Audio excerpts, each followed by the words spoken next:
Well, we cannot think of two better guests to kick off this important hour with. Joining us now is Guggenheim Partners Investment Management CIO Ann Walsh and Jefferies Chief Market Strategist, and one of the few that got it right, David Zervos.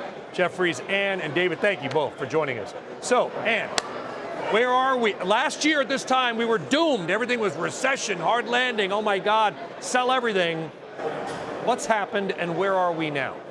Well, to be fair, we were in that camp. And by the way, most people were.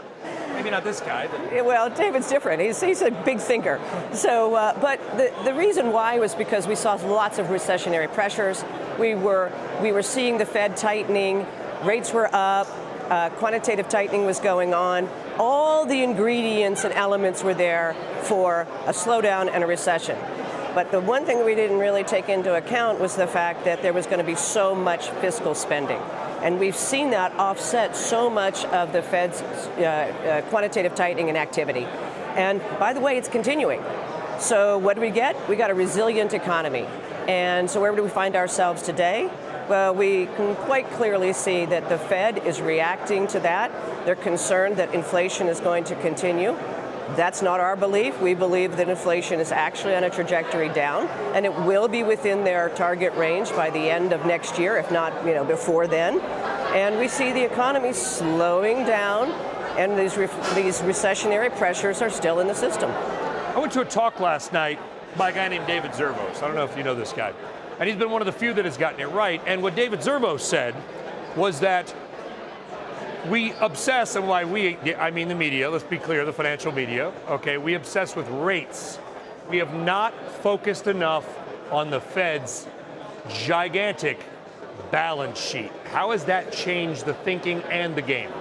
So that was really our rationale for remaining very optimistic last year about the economy, the resilience in the face of those rate hikes, and a little less about fiscal and just more about what that liquidity and what that absorption of losses that the Federal Reserve's portfolio was doing as rates went up. So that was a big part of our thing. I think I'm in the same camp really with Ann on inflation. I think we've had a heck of a run down in inflation, one of the fastest disinflations in modern history.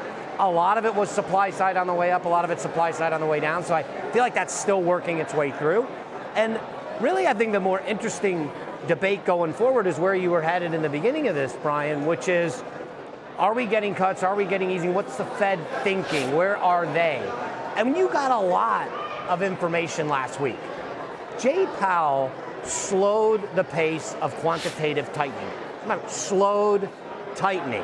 If I That's take an those, ease. Yes, thank you. Slowing tightening is an ease, So, I think. All right, we're on the same path. He eased last week.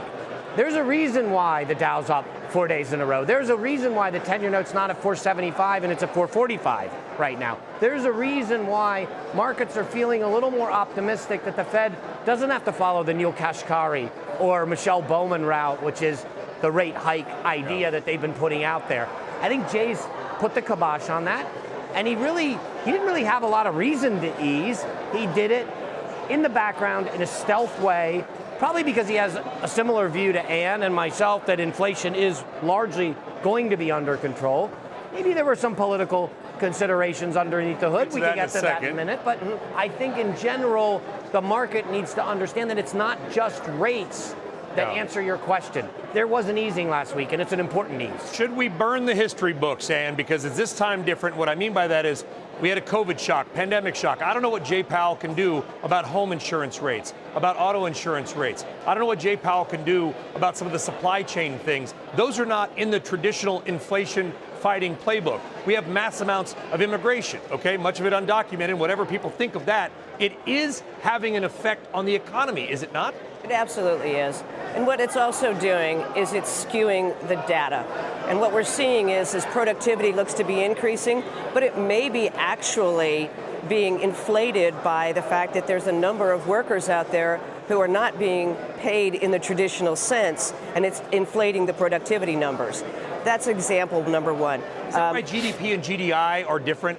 I believe so. I believe that GDI has been held down and depressed relative to GDP. Historically, they generally are approximately equal. And I think that this is one of the elements that is depressing GDI relative to GDP. Because what's happening, immigrants are coming in, they may be getting income somehow, either through transfer payments from the government or through maybe under the table payments, for example.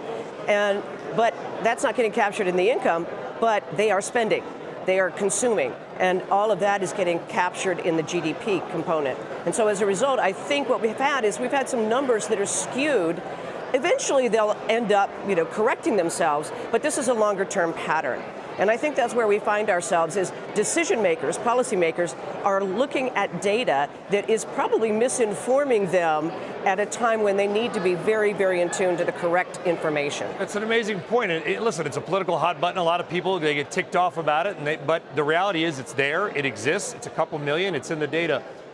Politically, David, okay, Jay Powell, ostensibly Republican. Yep. Technically Republican, okay. We got an election coming up. You might have heard about this. As strong as he is, can Jay Powell, as a human, escape the pressure of politics and the election? I don't know if it's an escape, but he has to do an occasional Houdini act.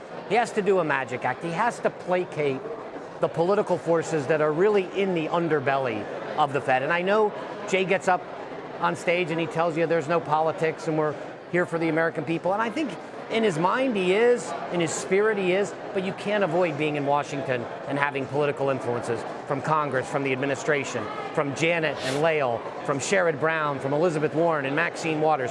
These are enormous pressures.